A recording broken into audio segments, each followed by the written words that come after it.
হাসির রাজা, জ্ঞানের রাজা, রসিক রাজা।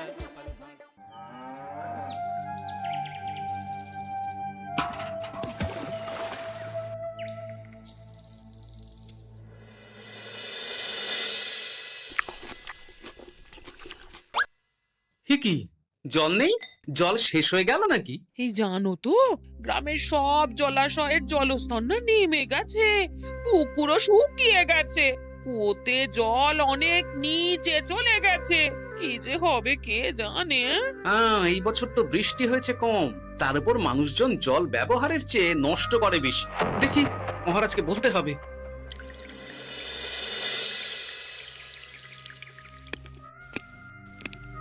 এই তো গোপাল এসে গেছে।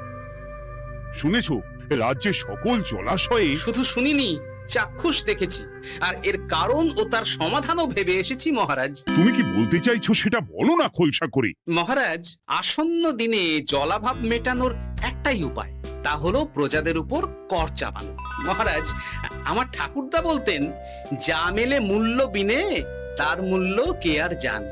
আমরা যেহেতু জলের মতো এত মূল্যবান সম্পদ বিনামূল্যে পাচ্ছি, তাই একে গুরুত্ব দিতে শিখিনি। সবাই মিলে দেদার জলের অপচয় করছে। আমি এই অপচয়ের বিরুদ্ধে কর বসানোর পরামর্শ দিচ্ছি মহারাজ। জলের জন্য দেবে দাম, ছুটে যাবে কাল ঘাম। হ্যাঁ, যখনই জলের জন্য কর দিতে হবে, তখনই জলের অপচয় বন্ধ হবে। এতে লাভটা কি হবে গোপাল? মানুষ কম জলে কাজ করা শিখে যাবে, ফলে আগামী দিনে যদি জল সম্পদ কমেও যায়, এই কৃষ্ণনগরের প্রজারা আগে থেকেই তার জন্য প্রস্তুত হয়ে যাবেন। কিন্তু আমি আমার প্রজাদের কাছ থেকে জলের দাম নেব গোপাল? না মহারাজ, কর বাবদ যে অর্থ উপার্জন হবে তার সাথে আপনার দান মিলিয়ে রাজ্যের মধ্যে একটা বিরাট কৃত্রিম জলাধার বানানো হবে। বাহ বাহ বাহ! যেখানে বৃষ্টির জল সংরক্ষণ করা যাবে মহারাজ।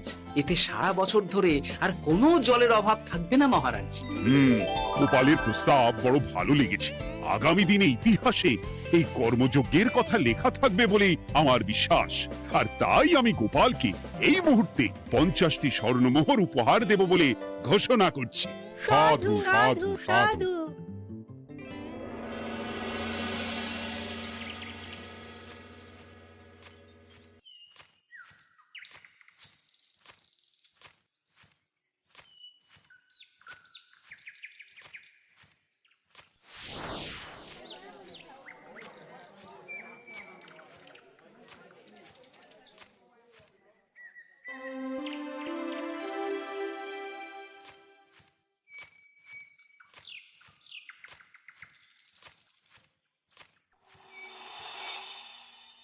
মানে আমার এই এতটুকু স্বাদ তুমি পূর্ণ করবে না? আমি কি নিজের জন্য চেয়েছি নাকি? সবই তো পাবে তোমার মেয়ে আর জামাই। হ্যাঁ, সে বুঝেছি গিন্নি, তাই বলে এতগুলো মুদ্রা আমি খরচ করতে পারবো না। পারবে না? আমি তাঁতির বাড়ি থেকে মেয়ে জামাইয়ের জন্য কয়েকটা শাড়ি আর ভালো পাঞ্জাবি কিনে একটু পাঠাবো। কিন্তু এখন আমার কাছে অত মুদ্রা নেই গিন্নি, পরে পেলে আমি ঠিক তোমার স্বাদ পূরণ করব। আবার বাজে কথা বলার জায়গা পাও না তুমি। এতক্ষণ কোথায় ছিলে গো? আমি বেলায় নদীর পাড়ে গিয়েছিলাম, তখন কমলা আমাকে বললো তোমায় নাকি দেখেছে। কি দেখেছি?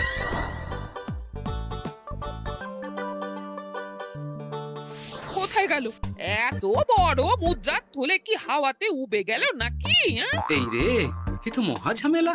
কখন কে যে গিন্নিকে খবর দিচ্ছে সেটা টেরও পাইনি। বলি মুখে কুলু পাটলে যে বড়, বলি রাজা মশাইয়ের কাছ থেকে যে এত রোজগার করো, সেই মুদ্রা যায় কোথায়? আহ, কানের মাথা খেও না তো। আমি কি তোমার কোনো কিছুর অভাব রেখেছি? বলো একবার। খাওয়া পড়া কোনো কিছুর তো কোনো খামতি নেই তোমার।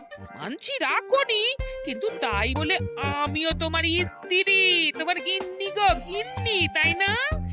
আমার তো জানার অধিকার আছে নাকি যে তোমার উপার্জনের অর্থ করি সব কোথায় যাচ্ছে? জানবে জানবে, সব জানবে। এখন কিছু খেতে দাও দেখি, পেটে ছুঁচোয় ডন বৈঠক মারছে।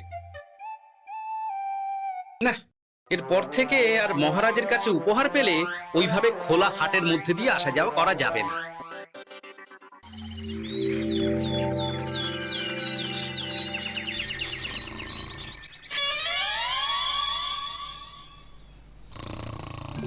তোমার আর কোনো চিন্তা নেই গোপাল। আমি তোমার মাসোহারা তো বাড়িয়ে দিলাম, সঙ্গে প্রত্যেক দিন তুমি 10 মোহর করে পারিতোষিক পাবে। এই নাও। আহ এই ভোরবেলায় একটা জব্বর স্বপ্ন দেখা গেল বটে। এই স্বপ্ন খুলে গেলে আর কোনো চিন্তা নেই। গিন্নি, ও গিন্নি, বলি গেলে কোথায়? গিন্নি, সারা নেই। ও গিন্নি, রাগ করলে নাকি গো? আরে এসো এসো, এমন একটা স্বপ্ন দেখেছি না যে তোমার আর কোনো চিন্তা থাকবে না গিন্নি। মোহর আর মুদ্রা একেবারে ঝরে পড়বে গো।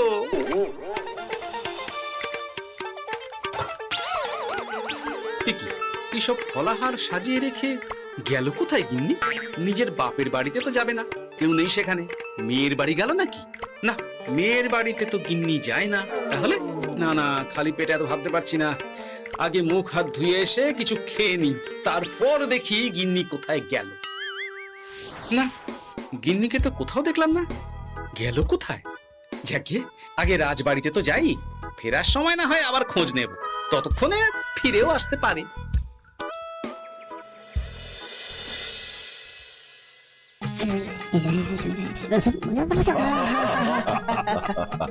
বাহ বাহ বাহ, একেই বোধহয় বলে সঙ্গগুণ। অনেকদিন এত হাসি নিয়ে। যা বলেছেন মহারাজ। হাসির চোটে পেটে ধরছে খিল। কর্তা আর গিন্নিতে দেখছি রয়েছে অনেক বেল। ঠিকই গিন্নি, তুমি এখানে কি করছো?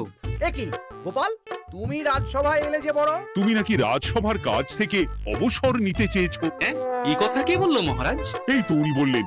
বলি আমি আবার কি করব? তুমি আমায় একটা কাজ দিলে আর সেটা আমি করব না বলো? আমি তোমায় কাজ দিলাম? কি কাজ? বাবা গোপাল, তুমি কি আকাশ থেকে পড়লে নাকি? তুমিই তো তোমার গিন্নিকে বলে পাঠিয়েছো যে তুমি আর রাজসভার কাজে যোগ দিতে চাও না। তোমার নাকি আর কাজে মতি নেই, তুমি বিশ্রাম চাও। এই রে, গিন্নি দেখি ভয়ঙ্কর চাল দিয়েছে। আমার নামে রাজসভায় এসে এইসব বলেছে। তাই কথা ঠিকই গোপাল, যে তোমার অবসর গ্রহণের কথা শুনে আমি বিশেষ মনমরা হয়ে পড়েছিলাম। কিন্তু তোমার গিন্নি যেভাবে রাজসভায় হাসি মজা হুল্লোড় পরিবেশন করছে, তাতে আমার মনে হচ্ছে এই সাপে বড় হয়েছে। এই বেলা যদি গোপালকে কায়দা করে রাজসভা থেকে তাড়ানো যায়, তাহলে আমার পথ থেকে বিরাট বড় একটা কাঁটা উপড়ে ফেলা যাবে। গোপাল গিন্নি সবার মধ্যে বিলিয়েছেন হাসি, তার জন্য রাজামশাই হয়েছেন ভারী খুশি। হ্যাঁ গোপাল, তাই আমি ঠিক করেছি তোমার স্থানে আমি তোমার গিন্নিকেই বহাল করব। হ্যাঁ, তোমার সঙ্গে ঘর সংসার করে ওর বুদ্ধি বেশ খোলতাই হয়েছে, সেটা বোঝাই যাচ্ছে। এছাড়াও আমাদের অনেক পরামর্শ দিয়ে সাহায্যও করতে পারবে। তাছাড়া উনি মহিলা বলে অন্দরমহলেও যেতে পারবেন, রানীমাও খুশি হবেন বলেই তো আমার বিশ্বাস। কি গোপাল গিন্নি, তোমার এই কাজ করতে কোনো আপত্তি নেই তো? আপত্তি কেন থাকবে মহারাজ? আমি ধন্য আপনি আমায় এত বড় সম্মান দিচ্ছেন বলে। এ তুমি আমার কত বড় সর্বনাশ করলে গিন্নি। তুমি কিনা শেষে আমার চাকরিটাই খেলে। এটা গোপালের জন্য বড় ভালো হলো, তাই না? কোনো কাজ করতে হবে না, কিন্তু রোজগার আগের মতোই থাকবে। অবসর আর উপার্জন একসাথে। না হে গোপাল, তুমি আর এখানে কাঁচু মাচু মুখে দাঁড়িয়ে না থেকে নিজের বিশ্রামে ব্যাঘাত ঘটিও না। আমাকে সবার কাজ শুরু করতে দাও। যথা আজ্ঞা মহারাজ।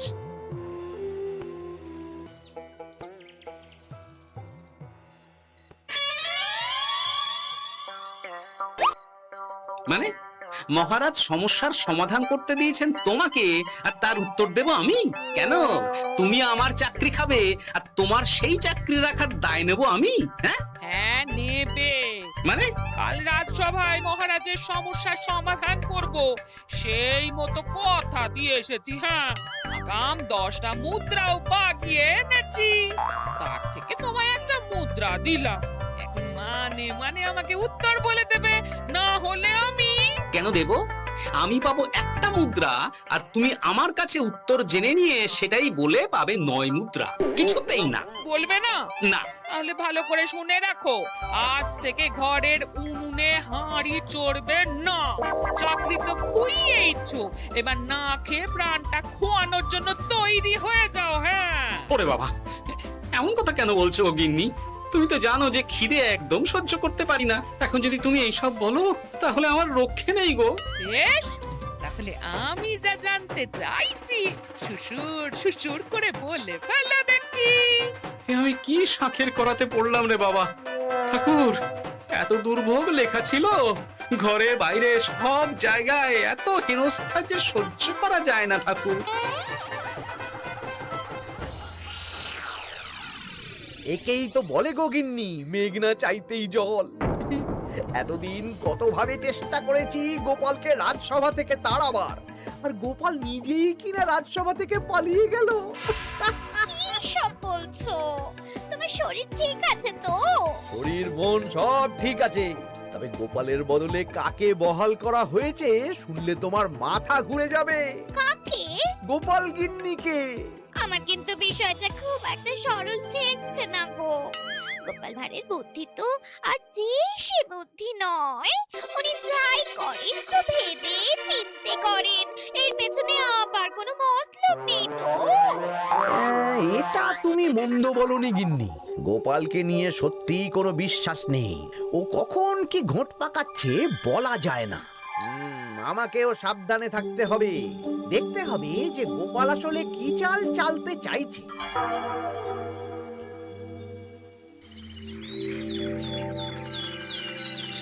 হ্যাঁ গোপাল গিন্নি, এই একটাই প্রশ্ন আমায় সারা রাত ধরে জাগিয়ে রেখেছে। মানুষ মরে ভূত হয়, ভূত কি মরে? তাহলে ভূত মরলে কি হয়? মানে মহারাজ, এই প্রশ্নের উত্তর আমার আজকে দিতে ইচ্ছে করছে না। হ্যাঁ, আমি না হয় আপনাকে আগামীকাল এই প্রশ্নের উত্তর দেব, ঠিক আছে? হ্যাঁ, গাছ থেকে পড়ে গেলে জাপটে ধরে ডালকে। আজকের প্রশ্নের উত্তর উনি দেবেন কালকে। না হে গোপাল গিন্নি, তা হয় না। এই প্রশ্ন আমাকে সারা রাত বিচলিত করেছে। আবার যদি আজকেও এই প্রশ্নের উত্তর না পাই, তাহলে তো আবার একটা নিদ্রাহীন রাত আমাকে কাটাতে হবে। মানে আমি বলছিলাম কি মহারাজ, গোপাল গিন্নি তো সদ্য এই কাজে বহাল হয়েছে, তাই তাকে তো একটু সময় দেওয়া দরকার নাকি? কিন্তু প্রশ্নের উত্তর না পেলে যদি মহারাজের শরীর খারাপ হয়, তার দায় কে নেবে মন্ত্রী মশাই? এই রে, এখন আমি কি করব? এ তো মহা বিপদে পড়লাম দেখছি। আচ্ছা মহারাজ, ঠিক আছে ঠিক আছে, আমি এই প্রশ্নের উত্তর দেব, কিন্তু আমার না একটু সমস্যা আছে। খোলা হাওয়াতে গিয়ে না দাঁড়ালে আমার ঠিক মাথা খোলে না, তাই বলছিলাম। তাই না হয় যাও, হাওয়া খেয়ে এসে মাথাটা খোলতাই করে নাও, কিন্তু এই প্রশ্নের উত্তর আমাকে আজকেই দিতে হবে। হ্যাঁ, উফ, এই যে কি সমস্যা! সারাদিন ঘরে বসে থেকে থেকে তো আমার সারা গায়ে বাদ ধরে গেল। সেই সকালবেলা আমাকে ফলাহার করিয়ে দিয়ে গিন্নি তো চলে গেছে রাজবাড়িতে চাকরি করতে। এদিকে আমার যে পেটে কিচ্ছুটি নেই, তার কি হবে? মহারাজ দোকানে গিয়ে যে ভালো মন্দ খাবো তারও উপায় নেই, তাহলেই তো কাঁড়ি কাঁড়ি খরচা।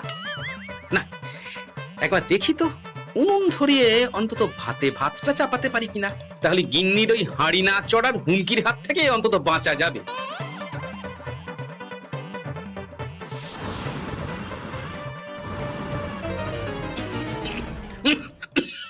ও বাবা গো, ও বাবা, এত কেসে কেসে সোজা শেষ যাত্রা হয়ে যাবে আমার।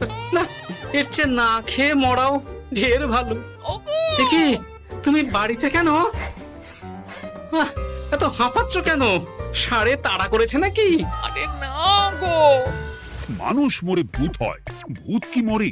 তাহলে ভূত মরলে কি হয়? খোলা হাওয়াতে গিয়ে না দাঁড়ালে আমার ঠিক মাথা খোলে না। ও, এই হলো ব্যাপার।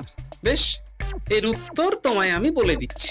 ভূত মরে প্রথমে এক ঝুড়ি অন্ধকার হয়, সেই অন্ধকার হাওয়াতে উড়ে বেড়ায়। এক সময় সেই অন্ধকার পাতলা হতে হতে কুয়াশার মতো হয়ে যায়। ব্যাস, মিটে গেল। ব্যাস, মিটে গেল। যদি রাজা মশাই এই কথা বিশ্বাস না করেন, তুমি হলপ করে বলবে আপনি যখন মরবেন একদম মিলিয়ে নেবেন মহারাজ। এর চেয়ে এক পা এদিক ওদিক হয় না যেন। হ্যাঁ, এই না হলে তুমি গোপাল ভাঁড়। বুঝেছো তাহলে? এই তুমি চিন্তা করো না, রাজবাড়ি থেকে ফেরার সময় আমি তোমার জন্য অনেক অনেক বাজার করে আনবো, ঠিক আছে? এই আমি যাই। কিন্তু ভারী মজা হলো। মহারাজ তক্ষুনি প্রশ্নের উত্তর চাইলে গিন্নি এইভাবে সেই রাজবাড়ি থেকে দুধ দাঁড়িয়ে ছুটে আসছে উত্তর জানতে। আমাকে তুমি একটা চাল দিয়ে কুপকাত করেছো তো গিন্নি। এইবার বুঝবে কত ধানে কত চাল।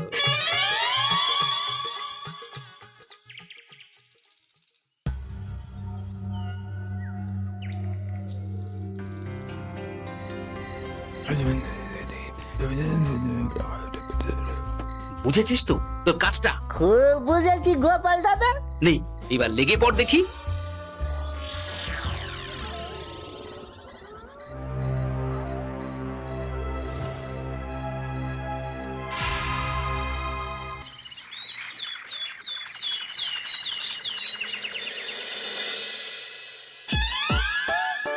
তাহলে আর বলছি কি তোমাদের, সকালবেলায় উঠে দেখি মুখের এই হাল। এই কাণ্ড কি করে হলো মহারাজ? আহ, তার আমি কি জানি। আমি সকালে উঠে আয়নায় নিজেকে এই অবস্থায় দেখে খুব চিন্তায় রয়েছি। গোপাল গিন্নি, আগে মহারাজ, গোপাল থাকলে যে কাজ করতো সেটা তো তোমাকেই করতে হবে, বলতে হবে। এর সমাধান কি? হ্যাঁ মানে মানে আমি হ্যাঁ হ্যাঁ, আমার মনে আছে। তোমার তো আবার হাওয়া না খেলে চলে না। যাও যাও, তাড়াতাড়ি হাওয়া খেয়ে এর উত্তর নিয়ে এসো।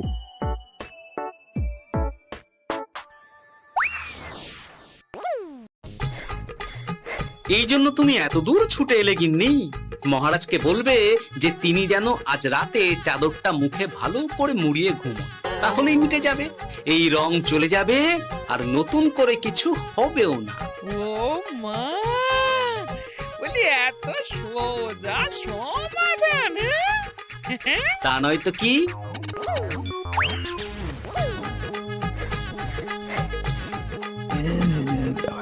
কাল সারা রাত আকাশে একবার দেখলাম চাঁদ উঠেছে, আর একবার দেখলাম ঘোর অমাবস্যা। এর কারণ কি? একই রাতে দুই তিথি হয় কি করে? মানে আর একটা সমস্যা। হ্যাঁ, এটা আগে বললেই তো হতো মহারাজ।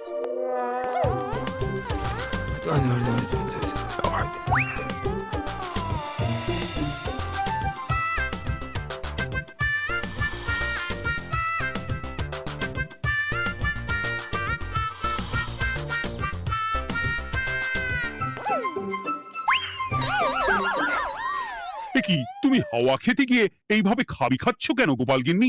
এর কারণ আমি জানি মহারাজ। সে কি কাণ্ড! তুমি কি করে জানলে?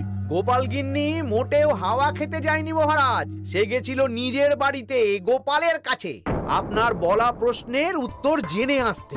মানে গোপাল গিন্নি তার মানে আমাকে ঠকিয়েছে? তা জানি না মহারাজ, তবে আমার মনে হয় এর পেছনে গোপালের কোনো গভীর ষড়যন্ত্র আছে, না হলে সে এমনটা করবে কেন?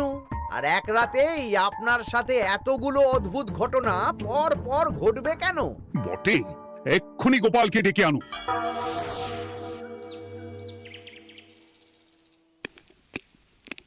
না মহারাজ, আমি সত্যি অবসর চেয়েছিলাম, আর তাই আমার গিন্নি আপনার কাছে এসে বলেছিল। ওর কোনো দোষ নেই মহারাজ। না মহারাজ, আমি মিথ্যে কথা বলেছি। হ্যাঁ, উনি আপনার কাছ থেকে পাওয়া সোনার মোহর নিয়ে বাড়ি যান না, তাই আমি ওকে শায়েস্তা করতে এই ফন্দি করেছিলাম। আসলে মহারাজ, আমি আপনার কাছ থেকে পাওয়া সোনার মোহর জল প্রকল্পের কাজে লাগাবো বলে কিছু জনকে নিয়ে একটা দল গঠন করতে গিয়েছিলাম, আর তাদের কাছেই ওগুলো রেখে এসেছি। এটা যদি আমার দোষ হয় তাহলে আমি ক্ষমা প্রার্থী মহারাজ। সাধু গোপাল, সাধু তোমার উত্তর। এই কাণ্ড! আর এদিকে রাজবাড়ি থেকে বাড়ি, আর বাড়ি থেকে রাজবাড়ি করতে করতে আমার প্রাণ ওষ্ঠাগত হয়ে গেছে মহারাজ। ওহ, আমার ঘাট হয়েছে, আপনি আমায় ক্ষমা করে দিন মহারাজ। এইবার মজার টের পেয়েছ তো গিন্নি? আপনি আপনার আদরের গোপাল ভাঁড়কেই তার চাকরি ফিরিয়ে দিন মহারাজ। আমি যাই আমার হেসেল সামলাতে। কেলে পচা খুব ভালো করেছে বলতে হবে।